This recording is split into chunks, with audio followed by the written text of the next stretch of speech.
Hey everybody, thanks for watching. I had a great time making that short little animation. It was a lot of fun. I got the Amber Collection Mattel Velociraptor. For a $30 figure, it's fairly posable, but I am not satisfied with the animation and I want to take this time to look at the footage, find out what I do like, what I don't like, and then I want to animate it again, probably take the walls down and just focus on seeing if I can get super smooth animation from a $30 Raptor figure. So I'm going to review this footage real fast, and I've already looked at a lot of it, and I can tell you right now, like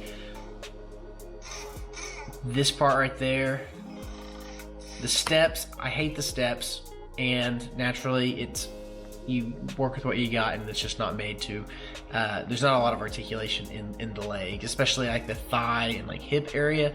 I'd like to see a lot of movement to where I can move the legs out, but anyway, it's not there. Right there. So that was the shot right there.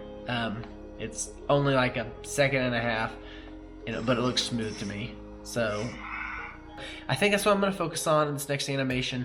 I'm going to stick with gluing the legs down to the set, and seeing if I can work on animating a tail wag with a roar or some kind of biting action or head movement all together. So let's do that. Hopefully I can make it look pretty cool. We'll see. So I tore down the set for the sake of variety. I spent about 50 minutes lighting the scene, and Dragon Frame software is really great because it saves the test shots for you and you can reference them whenever you want, and that kind of allows you to really hone in on making the frame just the way you want it.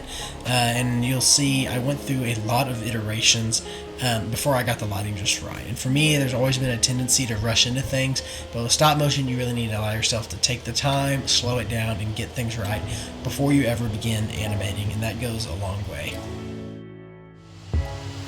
So here's a loop of the second animation, and straight out of the camera I can tell that this is a way better animation than the one before it. It still suffers from a bit of the jitters, but the tail motion really brought it to life.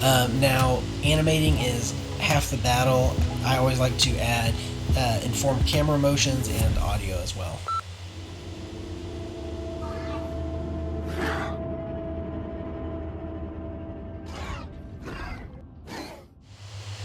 So I found that the best movements, at least for the Velociraptor, was to keep its head as still and consistent as possible while allowing the rest of its body to move. It gives it that bird-like effect that complements what we already know of the character now. Ultimately, I was happy with this animation, but it still had those jitters, and if I had more time, I'd want to really try to take into account the Raptor's weight and momentum.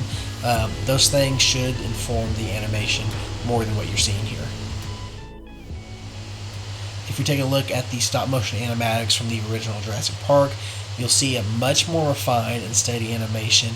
You can even note the raptor shifting its weight from one leg to the other. A really awesome job by Phil Tippett and his team. So now that we've looked at that last footage, we know what we want to improve upon. I'm going to set up for the next animation. Going to change up the lighting again just for variety so they don't all look exactly the same. So I'm going to work on that, and then I can begin animating. Pretty excited. Third time's the charm. So for the last animation, I wanted to show the scale of the figure, so I placed a few random items in my garage in the background, just to give it a different perspective. And I added a piece of white foam board beneath the Raptor just to help expose its underside a little bit more. Again, just for the sake of variety. Alright, so I just got done animating the third Velociraptor animation, and I think it went really well. Had kind of a quirky ending where my hand entered the frame, but I think overall it was smoother, and I was able to do some different things with it than I was able to do in the first two. So anyway, I'm gonna go put it in the editing software and take a closer look. So here's the animation straight out of the camera, and to be honest, I don't think it's that much of an improvement from the last animation. I tried to animate the arms and hands a bit, but it still came out fairly jittery again.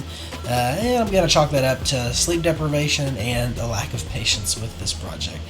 Regardless, I went ahead and added some subtle camera movements and audio tracks, and here's the final clip.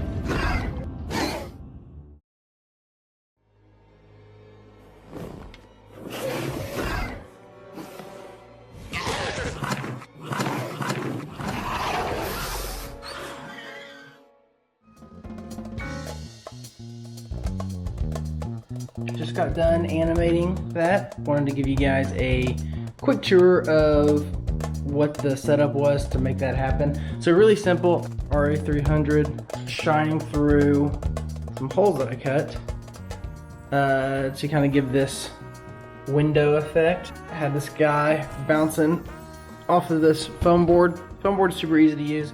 This is just foam board right here. And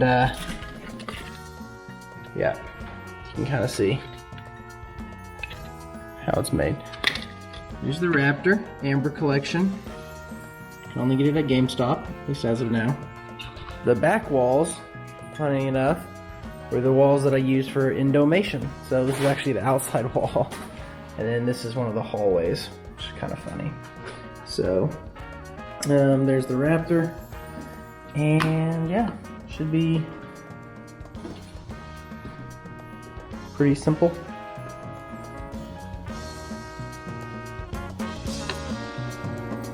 Speaking of Indomation.